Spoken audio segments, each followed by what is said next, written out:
Welcome back to Nature Labs, where we continue to await the winner of the BC election. If you remember earlier in the evening, BC Elections was promising us a result within 1 hour of the polls closing.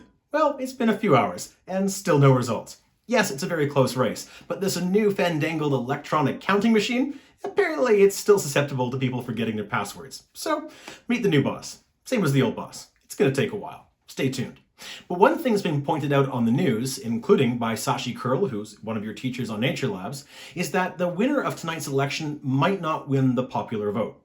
And that's because in this very, very close race, of course, it's not a popularity contest. It's a riding counting contest. So you can win the popular vote and still not win the majority of the ridings, or vice versa. And in this case, right now, it is currently David Eby and the NDP, the incumbent government in British Columbia, who look like they might hold on to power in a minority scenario, with the Greens holding the balance of power. But that is very likely to change, because if you look at the riding by riding breakdown, the NDP are leading in the ridings that they're leading in. It's a very small margin, whereas the BC Conservatives in the ridings that they are currently leading in, it's a much wider margin.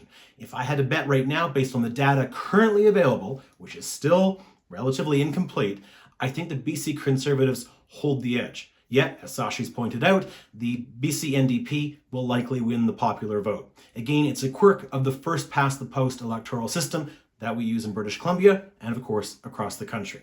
So those are a couple of things to stay tuned as we continue to look at the results from this election and try to contextualize it so you understand what this means in the context of what you're learning in class.